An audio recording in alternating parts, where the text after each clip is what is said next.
As we get into adulthood, most of our neural maps in the brain, certainly our sensory maps and our cortex, our motor maps that allow us to move in particular ways, those have been established. You can still change them, but they've mostly been established throughout childhood and into our early 20s. And if we want to modify those circuits with neuroplasticity, there are a couple of key requirements. One, you need to be alert.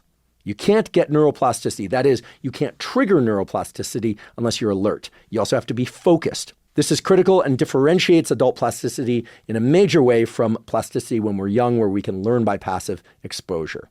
Okay? When we're young, we can learn by passive exposure, or even better, by focused exposure. But when we are adults, we need alertness and we need focus. Just passively being exposed to music or to a motor pattern is not going to allow us to change our nervous system. That's been shown over and over again. Fortunately, what also has been shown over and over again is that if we are alert and we're focused and we are determined, especially if we undertake what's called incremental learning, where we go after small bits of neuroplasticity repeatedly over time, we can get as much neuroplasticity as one observes in childhood. It just takes longer and you have to do it so-called incrementally. There's a lot to say about that, but for sake of today's discussion about the vagus nerve, I just want to tell you that there's a particular pathway in the brain that involves the molecule acetylcholine. Acetylcholine is used to contract the muscles. It's released from motor neurons in the spinal cord onto muscles to contract the muscles. It's also used in the brain and elsewhere in the nervous system, and it does a lot of different things. It's actually involved in generating the rhythms of the heart. But acetylcholine released from a particular nucleus in the brain called nucleus basalis. The acetylcholine released from nucleus basalis is what we call permissive for plasticity. In other words, if you have acetylcholine released from nucleus basalis into the brain, plasticity is much more likely to occur. And in fact, acetylcholine released from nucleus basalis is sort of like a gate whereby if you release acetylcholine, the opportunity for neuroplasticity and learning is available for some period of time. So the question therefore becomes, how do you get acetylcholine released from nucleus basalis? There are these incredible experiments that have been done by Mike Merzenich and colleagues showing that if you stimulate nucleus basalis to release acetylcholine and you expose an animal or a human to a particular sensory stimulus, the brain remaps very fast according to that experience. Just enormous amounts of plasticity that you wouldn't observe otherwise. There are also, fortunately, experiments showing that if you pharmacologically increase acetylcholine, that you can enhance the opportunity for neuroplasticity. You still need to do the learning. You still need to attempt to learn something. You still have to make it incremental, but the amount of plasticity is significantly increased when there's acetylcholine released from nucleus basalis.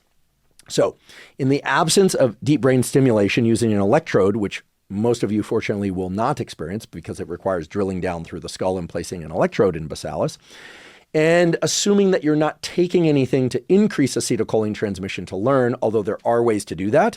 I've talked about that before, and I'll talk about that again in a future podcast. Some of those ways include supplementing with things like alpha-GPC, which is a precursor to acetylcholine. There are some other precursors to acetylcholine or things that stimulate the release of acetylcholine, such as huperzine and things like that, that will open the opportunity for enhanced plasticity for a few hours. And there is good old nicotine. I know the word nicotine brings to mind things like lung cancer because for many, many years, many people, and still now, smoked nicotine in the form of cigarettes or vaping, both of which I think are absolutely terrible, as is dipping and snuffing, because yes, they increase levels of nicotinic acetylcholine receptor activation, which is just fancy nerd speak for acetylcholine transmission in the brain is enhanced by nicotine. But those delivery mechanisms also, of course, can give you cancer in the case of smoking, dipping, or snuffing. And vaping, despite what you hear out there, is absolutely terrible for your health. I don't care what anybody says. The evidence is starting to really pile up that vaping is bad for you. Now, is oral form nicotine bad for you in the form of gum or in the form of a pouch, etc.? I just want to say a couple of things. One, it's extremely habit forming. Two, it increases blood pressure and it's a vasoconstrictor. These drawbacks about nicotine are real and are critical to consider if you're going to use nicotine as a focusing agent or a so-called nootropic. I don't really like that word, but if you're using nicotine as a way to enhance cognition and enhance neuroplasticity, you should know what the potential drawbacks are, most notably the habit forming and addicting properties, which are very robust. Now, with that said, there are ways to non-pharmacologically stimulate the nucleus basalis acetylcholine pathway to enhance the window for plasticity. And the way to do that is, you guessed it, through the vagus nerve. Studies in healthy humans and humans who have had, for instance, stroke, as well as animal studies have shown that if you stimulate the vagus nerve electrically, you increase the level of alertness in the brain, and part of the mechanism by which you do that is the one I told you about a few minutes ago, the adrenals, vagus, locus coeruleus, but also there's a separate pathway from the NTS to nucleus basalis that stimulates the release of acetylcholine from nucleus basalis and opens up the opportunity for neuroplasticity. This, I should mention, is not a small effect. It is a rapid effect, and it's one that has allowed stroke patients, for instance, to improve their motor capabilities very quickly as compared to when the vagus nerve is not stimulated or when acetylcholine transmission is not enhanced pharmacologically. And fortunately now, there are studies starting to accumulate in animal models and some in humans. We need more, but there are some showing that if you enhance alertness by way of activating the vagus nerve, through the mechanism that I told you before, which is good old-fashioned high-intensity exercise, that in the several hours following that exercise, there is an enhanced opportunity for neuroplasticity. Now, that enhanced opportunity for neuroplasticity comes by way of two different pathways. You already heard about the first one, which is the locus coeruleus release of norepinephrine. That's going to increase alertness, which is a prerequisite for focus.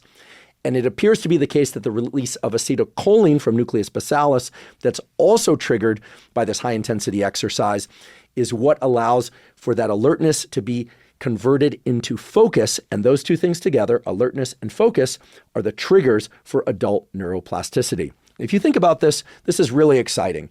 For 25 years or more, we've known that plasticity is possible in the adult human. We knew you needed alertness and you needed focus. We also, by the way, know that you need to get great sleep that night and in subsequent nights in order to actually allow the plasticity to occur. Plasticity is a process. It's not just triggered when you go about trying to learn something. It actually takes place in sleep, as well as sleep-like states like non-sleep deep rest and meditation, but especially in deep sleep and rapid eye movement sleep. This is why you can attempt to learn something cognitively or behaviorally over and over and over. You can't get those scales on the piano right. You can't get the information dialed in from your class, a language class, or from engineering, or you're trying to figure out what this picture should be in your mind that you're going to paint, etc. You work at it, you work at it, you work at it, you sleep, and then one day you wake up and suddenly you have the skill. It's because the actual rewiring of those circuits that we call neuroplasticity occurs during sleep, but it's triggered in those moments of incremental learning and really struggling. And keep in mind, the struggle to learn something, that friction is part of the neuroplasticity process. And it's oh so clear now that alertness and focus are the prerequisites for plasticity, that alertness is coming in large part by way of the release of norepinephrine from locus coeruleus, that the focus is being augmented, and perhaps it's even originating entirely from the release of acetylcholine and nucleus basalis that acts as sort of a spotlight on a particular set of things that are happening while we're trying to learn. And then that triggers the plasticity process, which takes place during sleep. So that beautiful picture of self-directed adaptive plasticity in adulthood is allowed to happen because the vagus nerve, in part, is triggering NTS to say, hey, locus coeruleus, nucleus basalis, wake up, release norepinephrine, release acetylcholine. Now's the time to learn. So what this means is, if you're struggling to learn, if you want to continue to have robust neuroplasticity, if you happen to have some damage to motor pathways, or you're having trouble with focusing and brain fog, keep in mind, focus itself is served by a circuit that is subject to plasticity. You can actually get better at focusing by working on focus just the same way you would on any skill.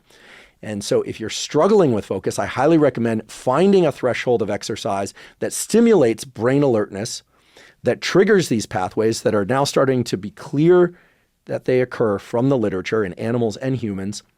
And yes, you might augment this with something like caffeine, which will further increase levels of norepinephrine. You might even use low-dose nicotine. I'm not necessarily recommending that, certainly not for young people. And you do need to be aware of the habit-forming, aka addictive properties of nicotine. You definitely don't want to consume it in any form that's going to cause you to increase your risk of cancer or popcorn lung from vaping.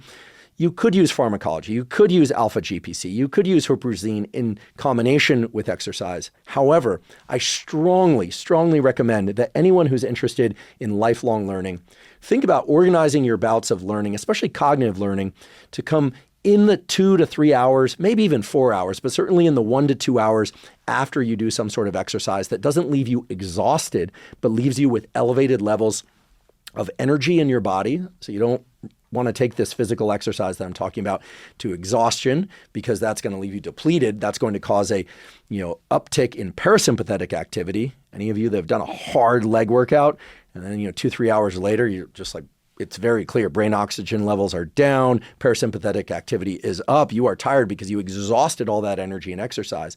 But if you can use exercise as a trigger to release adrenaline and stimulate these pathways within the brain that arrive via the signaling from the vagus, you do indeed open up the opportunity for enhanced neuroplasticity at any age.